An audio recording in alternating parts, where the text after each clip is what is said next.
अभी संसार सो रहा है। अभी जब सन्नाटा अपने सबसे गहरे रंग में लिपटा है, तब कुछ आत्माएं जागती हैं।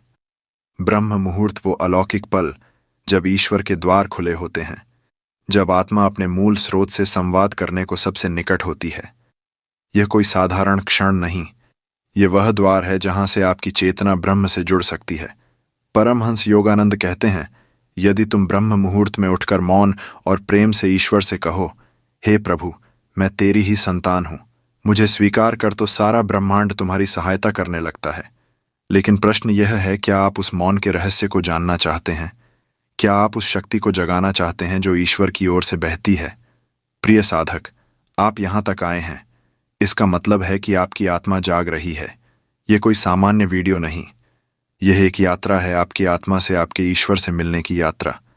हम आपसे केवल ज्ञान साझा नहीं कर रहे, हम एक ऐसा अनुभव देना चाहते हैं जो आपके भीतर गूंजता रहे। यदि आपने अब तक कोई वीडियो अधूरा छोड़ा है, तो यह एक बार दिल से पूरी तरह देखिए। हर शब्द आपके जीवन को बदल सकता है, लेकिन केवल तब जब आप खुले हृदय से इसे ग्रहण करें। वीडियो को लाइक करने में अभी ध्यान मत दीजिए, पहले इस संपूर्ण प्रस्तुति को अंत तक शांति से देखिए। जब आपकी अंतरात्मा में कोई स्पंदन, कोई अनुभव जन्म ले, तब अपने भीतर उठे उस एहसास को कमेंट में जरूर साझा कीजिए। कई लोग पूछते हैं, ब्रह्म मुहूर्त में आखिर ऐसा क्या है जो उसे ईश्वर का समय कहा गया है? ब्रह्म मुहूर्त वह समय है जब आत्मा नींद से बाहर आती है, पर शरीर पूरी तरह जागृत नहीं होता।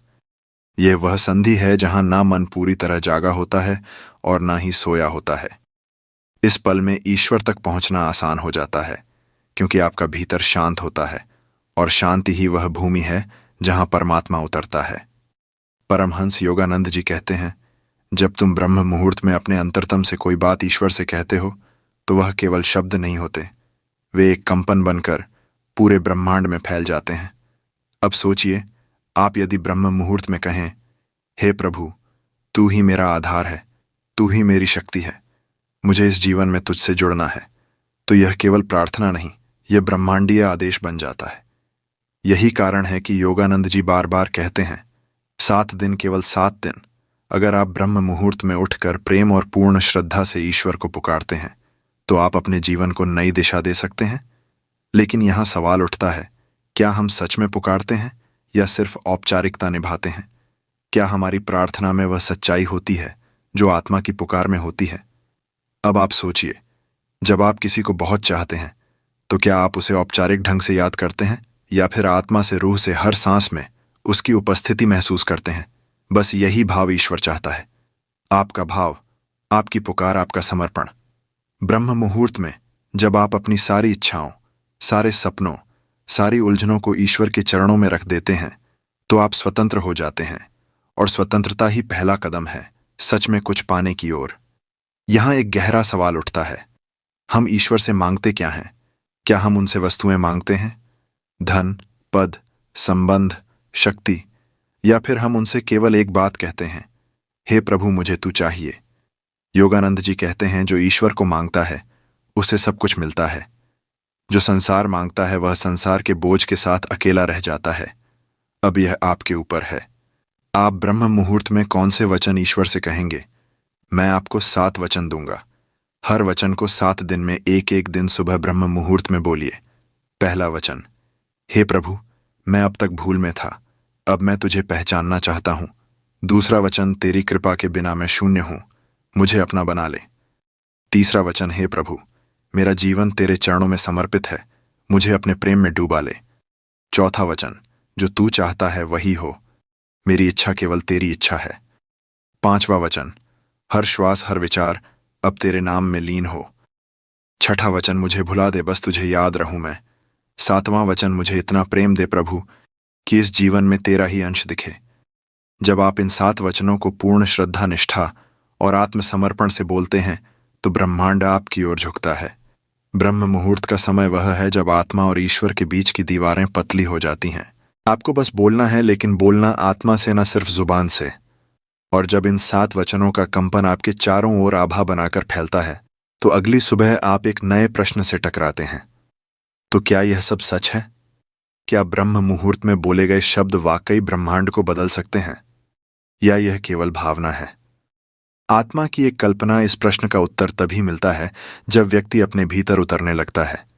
ब्रह्म मुहूर्त केवल कोई काल नहीं, यह वह स्थिति है जब आत्मा ईश्वर से संवाद करती है, और वह संवाद एक तरफा नहीं होता। ब्रह्मांड में ऊर्जा की एक लहर बहती है, और हर जीव, हर आत्मा उस ऊर्जा का एक हिस्सा है।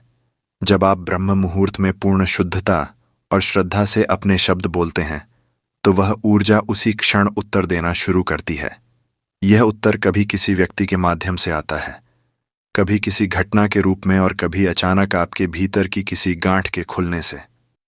परमहंस योगानंद ने कहा था, जब तुम सच्चे भाव से ईश्वर को पुकारते हो तो ईश्वर तुम्हें उत्तर देने में देर नहीं करता, पर तुम्हें चुप रहना होगा सुनने के लिए। यही वह मौन है जो ब्रह्म मुहूर्त में जागकर पैदा होता है। यह मौन केवल बाहर का नहीं, यह भीतर का मौन है, जहां ना शंका होती है, ना इच्छा, केवल समर्पण, और इस समर्पण से ही चमत्कार होते हैं। अब सोचिए, जब आपने पहले भाग में बताए गए वचनों को एक एक दिन कहा, क्या आपने अनुभव किया कि कुछ भीतर बदल रहा है? शायद पहले दिन आपको केवल शब्द लगे होंगे, दूसरे दिन थोड़ी सी भावनाएं जुड़ी होंगी, तीसरे दिन एक कंपन, और सातवें दिन शब्द नहीं रह जाते, वे प्रार्थना बन जाते हैं। लेकिन यह परिवर्तन अचानक नहीं होता, यह प्रक्रिया है। जैसे बीज को बोने के बाद आप उसे हर दिन पानी देते हैं, सूरज की रोशनी देते हैं। धैर्य के साथ ब्रह्म मुहूर्त की साधना भी वही है। 7 दिन की साधना जहां आप केवल ईश्वर से बोलते नहीं, बल्कि उसे सुनने भी लगते हैं।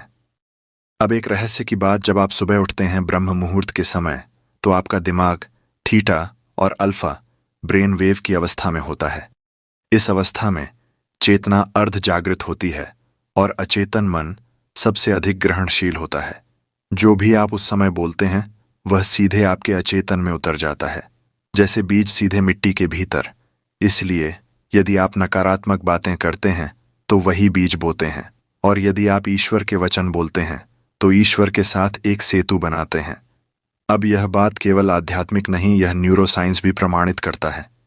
जैसे जैसे आप प्रतिदिन ईश्वर से अपने वचन दोहराते हैं, आपका मस्तिष्क नई न्यूरल पाथवेज बनाता है, जो आपके विचारों, व्यवहार और दृष्टिकोण को बदलने लगते हैं। अब प्रश्न यह है, क्या केवल बोलना ही काफी है? नहीं, आपको उन वचनों को जीना भी होगा। उदाहरण के लिए, यदि आप ब्रह्म मुहूर्त में कहते हैं, प्रभु मेरी इच्छा केवल तेरी इच्छा है, तो दिन भर अपने भीतर निरीक्षण करें। क्या आप हर कार्य उसी समर्पण से कर रहे हैं, या अपनी इच्छाओं के पीछे भाग रहे हैं? ब्रह्म मुहूर्त की साधना केवल सुबह तक सीमित नहीं होती, वह केवल आरंभ है। पूरा दिन उसकी लहर में जीना होता है। परमहंस योगानंद ने कहा, यदि तुम सुबह ईश्वर को याद करके उठते हो और दिन भर उसे भूल जाते हो, तो वह आरंभ अधूरा रह जाता है। इसलिए 7 दिनों की साधना में हर दिन का एक भाव होता है, एक चेतना जो आपको संभालती है।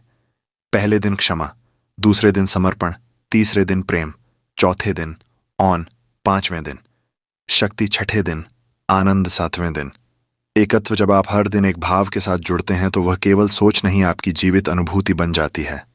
अब एक और रहस्य, जो व्यक्ति ब्रह्म मुहूर्त में नियमित रूप से ईश्वर को पुकारता है, उसके चारों ओर एक विशेष ऊर्जा का क्षेत्र बनता है, जिसे आर्षियों ने तेजस कहा है। यह तेजस आपके चेहरे पर, आपकी दृष्टि में, आपकी वाणी में उतरता है। लोग बिना जाने आपसे आकर्षित होते हैं, आपकी बातों पर विश्वास करते हैं। यह कोई दिखावा नहीं, यह ईश्वर की उपस्थिति है जो आपके भीतर बसती है। अब कुछ लोग कहेंगे, हमें तो कुछ अनुभव नहीं हुआ। तो सुनिए, ब्रह्म मुहूर्त की साधना कोई इंस्टेंट रिजल्ट नहीं देती। यह खेती है जहां पहले आप भूमि तैयार करते हैं, फिर बीज बोते हैं, फिर प्रतीक्षा करते हैं, और अंत में फल पाते हैं। इसलिए 7 दिनों की यह प्रक्रिया एक शुरुआत है। यदि आपने 7 दिन पूरे भाव से निभा लिए, तो 8वें दिन से आपका भीतर मांगने नहीं देने लग जाएगा, क्योंकि सच्चा योगी वही है जो अब मांगता नहीं, बल्कि उस शक्ति का माध्यम बन जाता है। ब्रह्म मुहूर्त की साधना आपको ईश्वर के दरवाजे तक ले जाती है, लेकिन दरवाजा खोलने के लिए आपको भीतर से तैयार होना होता है। तो अब सोचिए, आप तैयार हैं? क्या आप उस मौन को स्वीकार कर सकते हैं जिसमें ईश्वर बोलता है? क्योंकि ईश्वर कभी शोर में नहीं बोलता, वह तब बोलता है जब आप भीतर से शांत हो जाते हैं, और यह शांति ब्रह्म मुहूर्त की सबसे बड़ी कृपा है। अब जब आपने जाना कि ब्रह्म मुहूर्त के शब्द कैसे आपके भीतर परिवर्तन लाते हैं, तो अगला चरण है कैसे इन वचनों की शक्ति को जीवन के हर क्षेत्र में लाया जाए। रात के अंतिम प्रहर में जब गहरा अंधकार होता है, तो कहीं भीतर भी एक मौन रोशनी जाग रही होती है। वही ब्रह्म मुहूर्त की पहली पुकार है। यह कोई बाहरी आवाज नहीं, यह आत्मा का कंपन है जो धीरे धीरे हमें अपने असली स्वरूप की ओर खींचता है। लेकिन प्रश्न यह है, क्या यह अनुभव केवल ब्रह्म मुहूर्त तक सीमित रहेगा? क्या यह 7 दिवसीय साधना केवल एक प्रक्रिया है, या फिर यह पूरे जीवन की दिशा बदल सकती है? यहां पर एक गहरी बात को समझना जरूरी है। साधना का अर्थ केवल एक क्रिया नहीं, बल्कि जीवन के हर पल में ईश्वर की उपस्थिति को महसूस करना है। परमहंस योगानंद जी ने कहा था, जो व्यक्ति हर सुबह ब्रह्म मुहूर्त में ईश्वर से बात करता है, धीरे धीरे उसे एहसास होने लगता है कि ईश्वर कभी मौन नहीं था, वह हमेशा बोल रहा था, बस हम ही सुन नहीं पा रहे थे। यही साधना की सफलता है, जब ईश्वर केवल सुबह का विषय ना रहे, बल्कि जीवन की हर घड़ी में हमारे साथ हो। अब इस बिंदु पर एक प्रश्न आता है, कैसे यह अनुभव जीवन में स्थायी बन सकता है? कैसे यह 7 दिन की साधना हमारे हर दिन की आत्मा बन सकती है? इसका उत्तर है आत्मा के 7 चरण। आत्मा के 7 चरण जो ब्रह्म मुहूर्त से शुरू होते हैं, लेकिन हमारे जीवन को बदलने के लिए आगे बढ़ते हैं। पहला चरण, मौन में उतरना। साधना का पहला चरण है मौन। ब्रह्म मुहूर्त में जब आप अपनी आंखें खोलते हैं, तो कुछ भी बोलने से पहले 1 मिनट के लिए पूर्ण मौन में डूब जाइए। कोई शब्द नहीं, कोई विचार नहीं, सिर्फ मौन। यह वह अवस्था है जहां मन शून्य होता है और आत्मा पूर्ण होती है। दूसरा चरण, ईश्वर को समर्पित। पहला विचार, हर दिन जब हम उठते हैं तो पहला विचार सबसे शक्तिशाली होता है, क्योंकि वही पूरे दिन की ऊर्जा निर्धारित करता है। ब्रह्म मुहूर्त में उठते ही अपना पहला विचार ईश्वर को समर्पित करिए। हे प्रभु, यह जीवन तेरा है, आज का यह दिन भी तेरा है, मुझे वह करने दे जो तू चाहता है। जैसे ही यह विचार आपके भीतर आता है, आपका पूरा दिन शुद्धता और दिव्यता से भरने लगता है। तीसरा चरण, ईश्वर को देखने की दृष्टि। अब यहां पर एक गहरी बात आती है। साधना केवल प्रार्थना से पूरी नहीं होती, हमें अपने चारों ओर ईश्वर को देखना भी सीखना होगा। परमहंस योगानंद जी ने कहा था, जिस दिन तुम हर व्यक्ति में ईश्वर को देखने लगोगे, उस दिन तुम जान जाओगे कि ईश्वर हमेशा तुम्हारे साथ था। इसलिए अपने दिन की शुरुआत में ही यह संकल्प लें, आज मैं हर व्यक्ति में ईश्वर को देखूंगा, आज मैं हर परिस्थिति में उसकी इच्छा पहचानूंगा। चौथा चरण, भावनाओं का नियंत्रण। यह सबसे महत्वपूर्ण चरण है। ब्रह्म मुहूर्त की साधना के दौरान हम ईश्वर के प्रेम में डूब जाते हैं, लेकिन जैसे ही दिन बीतता है, छोटी छोटी बातें हमें विचलित करने लगती हैं। अब यहां पर एक प्रश्न उठता है, क्या हम अपनी भावनाओं के दास हैं, या हम अपने भीतर शांति को धारण कर सकते हैं? इसका उत्तर प्रत्येक क्षण ईश्वर के स्मरण में है। जब भी कोई नकारात्मक भावना आए, बस यह कहिए, यह मेरी सच्चाई नहीं है, मेरी सच्चाई ईश्वर है। और आप देखेंगे कि धीरे धीरे आपके भीतर एक नई स्थिरता जन्म लेने लगेगी। चरण, आत्मा से संवाद। ब्रह्म मुहूर्त केवल ईश्वर से प्रार्थना करने का समय नहीं है, बल्कि ईश्वर के उत्तर को सुनने का भी समय है।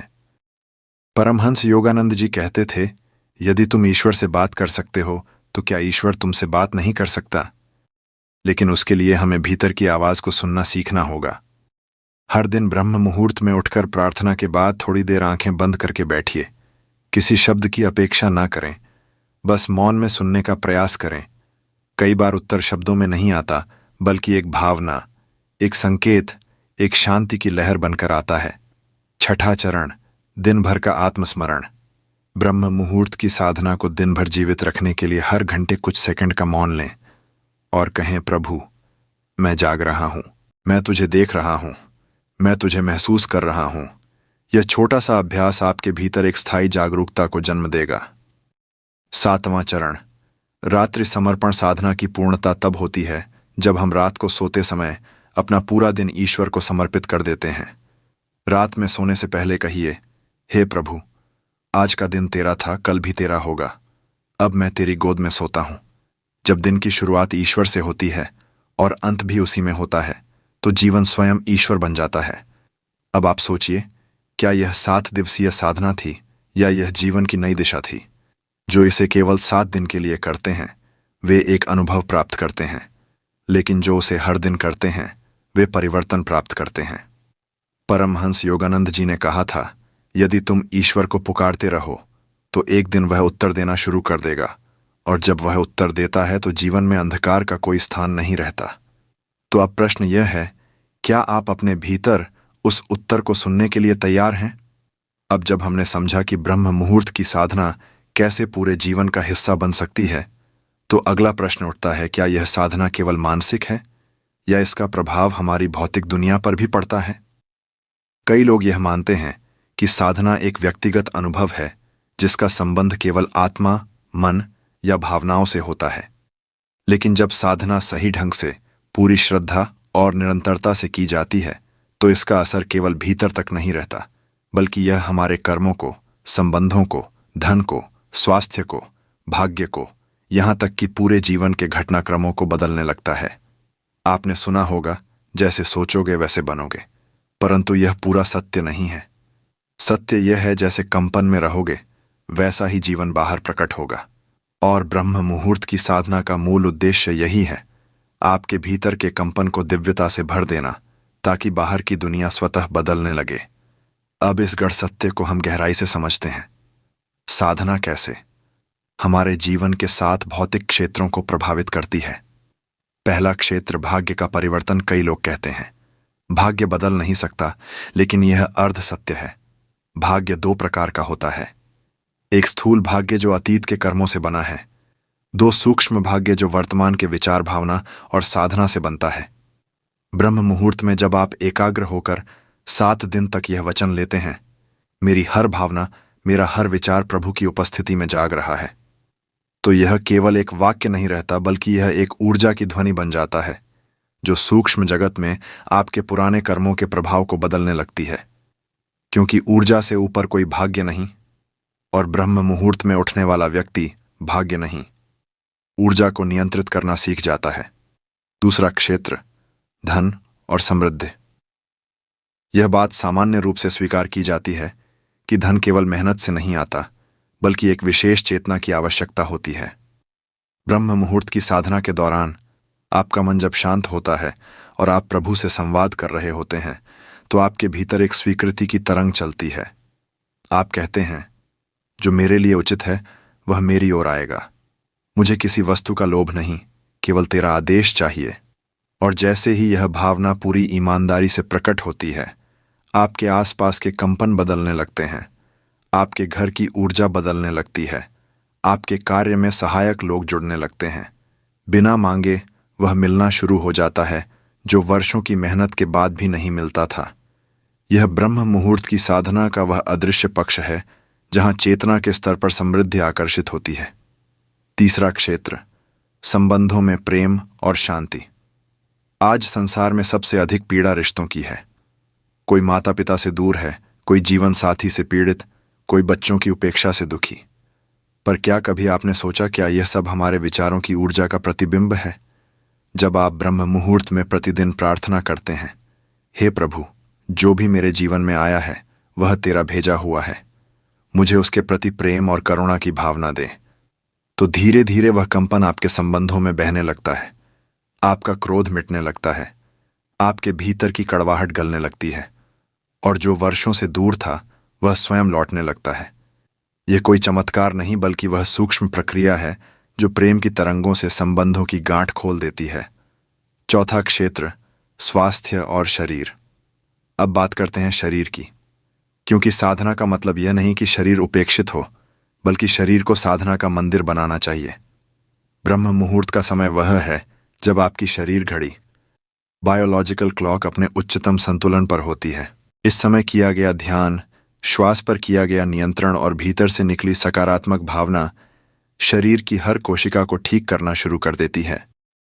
विज्ञान भी यह मानता है कि ब्रह्म मुहूर्त में शरीर में मेलाटोनिन और सेरोटोनिन जैसे हार्मोन्स अधिक बनते हैं, जो शरीर को रोग मुक्त और मन को आनंदपूर्ण बनाते हैं। लेकिन यहाँ रहस्य यह है, जब आप 7 दिन तक हर सुबह एक ही वचन को दोहराते हैं, तो यह आपके डीएनए में उतरने लगता है, और तब शरीर केवल स्वस्थ नहीं होता, बल्कि प्रकाशवान हो जाता है। 5वां क्षेत्र कर्म और निर्णय। हमारे जीवन की दिशा हमारे निर्णयों पर निर्भर करती है और हमारे निर्णय हमारी चेतना की गहराई पर। ब्रह्म मुहूर्त में जब आप जागते हैं तो आपका मन भ्रम से मुक्त होता है। इस समय किया गया चिंतन सबसे स्पष्ट और पवित्र होता है। जब कोई व्यक्ति प्रतिदिन इस समय अपने जीवन के प्रश्नों को प्रभु के सामने रखता है तो उसे उत्तर भी उसी गहराई से मिलने लगते हैं। आपके निर्णय अब केवल तर्क पर नहीं होते, बल्कि अंतरात्मा की रोशनी में होते हैं, और यही वह स्थिति है जहां आप जीवन को अपने हाथ में नहीं लेते, बल्कि प्रभु के हाथों में सौंप देते हैं। छठा क्षेत्र, समय का संतुलन। आज सबसे बड़ा संकट है समय की कमी। लोग कहते हैं हम ध्यान करना चाहते हैं पर समय नहीं है। पर जो व्यक्ति ब्रह्म मुहूर्त में जागता है उसे दिन भर में समय बढ़ता हुआ प्रतीत होता है। यह एक रहस्य है। जैसे ही आप दिन की शुरुआत प्रभु के साथ करते हैं, आपकी कार्य क्षमता कई गुना बढ़ जाती है और समय का बहाव सहज हो जाता है।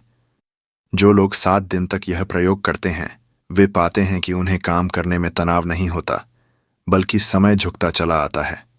7वां क्षेत्र, जीवन की दिशा। अब बात करते हैं अंतिम और सबसे गहरे परिवर्तन की, जीवन की दिशा। संसार का सबसे बड़ा भ्रम यही है, हमें नहीं पता कि हमें कहाँ जाना है, और इसी कारण लोग कभी धन के पीछे, कभी संबंधों के पीछे, कभी मान प्रतिष्ठा के पीछे भागते रहते हैं। लेकिन ब्रह्म मुहूर्त की 7 दिवसीय साधना एक अनदेखा नक्शा खोल देती है। एक ऐसी दिशा दिखाती है जो केवल तुम्हारे लिए बनी है। यह दिशा कोई गुरु नहीं देता, कोई ग्रंथ नहीं बताता। यह केवल तब प्रकट होती है जब आत्मा पूरी तरह प्रभु की गोद में समर्पित होती है। यह दिशा जीवन का वह सत्य बन जाती है जिसके लिए जन्म मिला था। तो अब सोचिए, क्या यह साधना केवल शब्दों की पुनरावृत्ति थी? क्या यह केवल सुबह जल्दी उठने का अभ्यास था? या यह एक ऐसा अदृश्य द्वार था जो धीरे धीरे खुलने लगा और जिसके उस पार जीवन वैसा हो गया जैसा ईश्वर चाहता था? जब यह साधना स्थायी बन जाती है तो जीवन किस तरह से एक दिव्य अनुभव बन जाता है, जहां हर क्षण, हर सांस एक प्रार्थना बन जाती है। अब तक आपने जाना कैसे 7 दिनों की ब्रह्म मुहूर्त साधना केवल एक प्रयोग नहीं, बल्कि एक जीवित पुल है जो मनुष्य को आत्मा से जोड़ देता है। आत्मा को सृष्टि से और सृष्टि को ब्रह्मांड की चुप्पी से। परंतु प्रश्न यह है, क्या यह केवल 7 दिनों की साधना थी, या यह एक बीज था जो अब जीवन बनकर खिलने वाला है? साधना का अंतिम रहस्य यही है, जब साधक साधना नहीं करता बल्कि स्वयं साधना बन जाता है। अब हम उसी अंतिम चरण की ओर बढ़ते हैं जहां कोई मैं नहीं बचता, बस हर श्वास में वही प्रतिध्वनि होती है, तू ही तू। जब साधना स्वभाव बन जाती है, ब्रह्म मुहूर्त में 7 दिन उठना कठिन लग सकता है। शुरू में आलस्य, विचारों का बोझ, थकावट, सबका सामना करना पड़ता है। लेकिन जब साधक इन सब पर विजय पा लेता है तो उसके भीतर एक नया स्वरूप जन्म लेता है, जिसे योग में सहज अवस्था कहते हैं। अब न ध्यान करना पड़ता है, न दोहराना पड़ता है, न मजबूरी होती है, बल्कि ब्रह्म मुहूर्त की आहट सुनते ही आंखें स्वयं खुल जाती हैं, श्वास गहराई से चलने लगती है, मन एकांत खोजने लगता है। यह वही अवस्था है जहां बाहर का संसार धीरे धीरे भीतर के मौन में समाने लगता है। हर दिन पूजा नहीं, जीवन पूजा बन जाए। ध्यान की सबसे बड़ी भूल यह होती है कि हम उसे समय में बांध देते हैं। सुबह 4 बजे ध्यान किया, अब दिन भर दुनिया की दौड़। परंतु 7 दिनों की ब्रह्म मुहूर्त साधना के बाद सच्चे साधक को यह ज्ञान होता है कि ध्यान कोई क्रिया नहीं बल्कि स्थिति है। अब वह जब किसी से बात करता है तो मौन से करता है, जब भोजन करता है तो कृतज्ञता से करता है, जब चलता है तो हर कदम में प्रभु का नाम होता है। जीवन अब पूजा बन गया है, हर काम भक्ति बन गया है। और यह सब शुरू हुआ केवल उस एक निर्णय से, मैं 7 दिन ब्रह्म मुहूर्त में उठकर एक वचन को दोहराऊंगा। मृत्यु का भय समाप्त हो जाता है। जो व्यक्ति आत्मा से जुड़ गया, जिसने भीतर की रोशनी को देख लिया, जो प्रभु से प्रतिदिन संवाद करता है, वह मृत्यु से भयभीत नहीं होता, क्योंकि अब मृत्यु उसके लिए अंत नहीं बल्कि घर लौटने का द्वार बन जाती। जब ब्रह्म मुहूर्त में आप प्रतिदिन अपने हृदय से कहते हैं, मैं नहीं केवल तू है, तो यह अहंकार के अंत की शुरुआत होती है। और जहां अहंकार समाप्त वहां मृत्यु का भय कैसा। अब जीवन केवल आने जाने का खेल नहीं बल्कि एक लय बन जाता है जहां आत्मा, शरीर और ब्रह्म एक ही सुर में गाते हैं। जब भीतर के प्रश्न समाप्त हो जाएं, कभी कभी साधना करते हुए हमारे भीतर कई प्रश्न उठते हैं। मैं क्यों हूं? क्या मेरा मार्ग सही है? ईश्वर सुनता भी है। परंतु 7 दिनों की यह साधना इन सभी प्रश्नों को एक एक करके शून्य में विलीन कर देती है।